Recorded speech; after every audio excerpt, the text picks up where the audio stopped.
Welcome to today's Explainer. We're looking at something absolutely massive today, and I am so excited to dive into this with you. The 2026 World Cup hasn't just expanded its team roster, it's created this wild, continent-wide butterfly effect. I mean, every single tweak to the rules, the stadiums, and the format has triggered just an avalanche of unprecedented consequences that ripple across the entire event. We're going to see exactly how going bigger changes literally everything.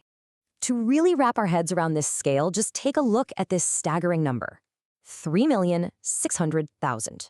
That right there is the official record-breaking fan attendance for this tournament. It makes it the highest attended event in all of FIFA history. Trying to accommodate that sheer volume of humanity across 3 vast North American countries, well, it set the stage for some truly mind-bending physical, tactical, and logistical challenges that honestly nobody quite saw coming. So, here's our roadmap for today. First, the 19-meter stadium dilemma. Second, a logistical travel nightmare. Third, tactics in the expanded format. And fourth, viral stealth fan marketing. All right, let's jump right into Section 1, the 19-meter stadium dilemma, or as I like to call it, retrofitting America. We're starting right at the literal foundations of the games here, because there is this brutal architectural reality that we have to talk about. Standard American football stadiums, despite their absolutely colossal size, literally do not fit the geometric rules of global soccer. So a standard NFL playing field grid is roughly 49 meters wide, right? But FIFA dictates a strict World Cup tournament boundary of 68 meters in width. And that's not even counting the mandatory extra safety clearance borders for the touchlines. That is a staggering 19-meter difference. Architects suddenly had to figure out how to magically find an extra 63 feet of flat space inside these massive concrete bowls, usually exactly where the prime luxury lower bowl seats currently exist. So venues are performing these extreme engineering gymnastics just to make this work. Like at SoFi Stadium out in Los Angeles, they physically had to remove entire corner seating sections just to clear those safety runoff zones. MetLife Stadium in New Jersey literally cut out roughly 1,740 seats to widen their infrastructure for the final. And over in Dallas at AT&T Stadium, get this, they actually raised the entire floor level of the stadium by several feet just to widen the playing perimeter. Plus, venues in Seattle and Atlanta had to completely rip up their synthetic turf to engineer advanced, temporary hybrid grass systems. I mean, we are talking about multi-million-dollar structural retrofits just to make the ground legal to play on. Okay, moving on to Section 2, a logistical travel nightmare, the true opponent. Let's shift our focus from static stadiums to moving teams. Spanning 3 massive countries makes this North American tournament an absolute geographical beast. It introduces travel variables that teams have literally never faced before, which leads us to this highly counterintuitive question. And honestly, it's one of my favorite quirks of this tournament's data. Is winning your group actually a bad idea? It sounds completely backwards, right? Like, you always want to win.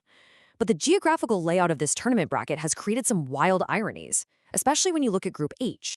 Let's break down this brilliant paradox using Spain in Group H.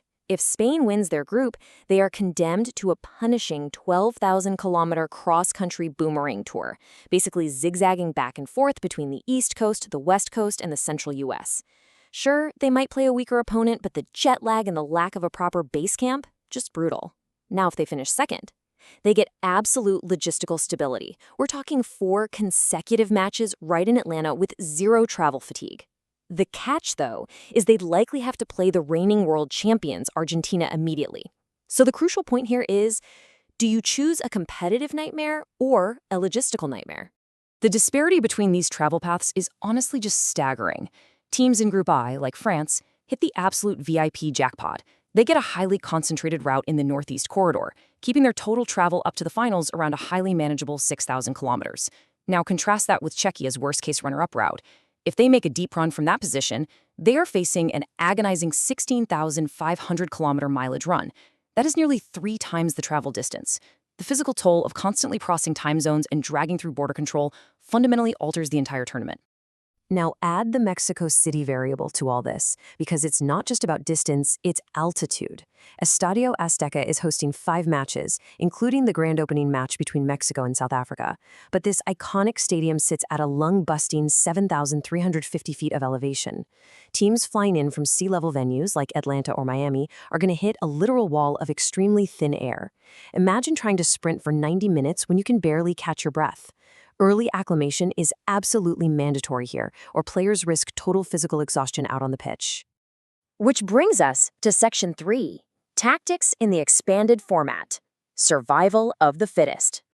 So how does this brutal travel schedule and extreme altitude actually affect what happens when the whistle blows? Well, the 48-team expansion has created a massive strategic ripple effect that is changing how the game is actually played. By allowing 8 third-place teams to advance from the group stage, FIFA essentially created an added round of 32.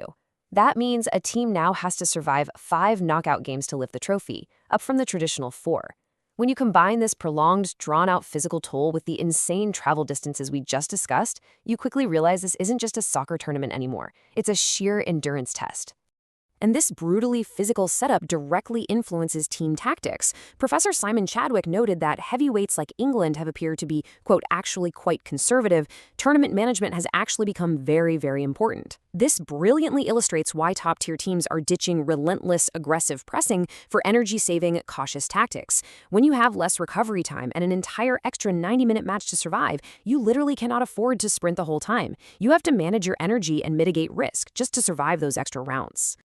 Now, it's totally true that the expanded format means more matches, which naturally increases the chance for some incredible giant killings, like when Morocco eliminated the Netherlands on penalties in the round of 32. But statistical models still heavily favor the traditional heavyweights: Spain, England, France, and Argentina. Why? Well, because while an underdog can definitely pull off a one-night miracle, only the richest, deepest rosters possess the elite bench strength required to constantly rotate players and survive 5 grueling knockout rounds across thousands of miles.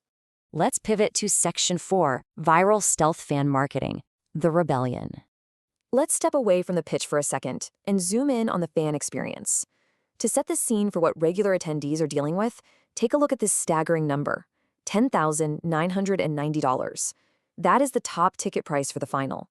Between skyrocketing ticket costs, ultra-expensive official merchandise, and stadiums that have actually been stripped of their local identities in favor of geographic branding, like MetLife temporarily becoming New York, New Jersey Stadium, fans are facing just an absolute barrage of relentless commercialization. But right in the face of all those high costs, we get this incredible grassroots phenomenon: 700,000. That's the number of absolutely free, customizable charm bracelets that fans have snapped up so far.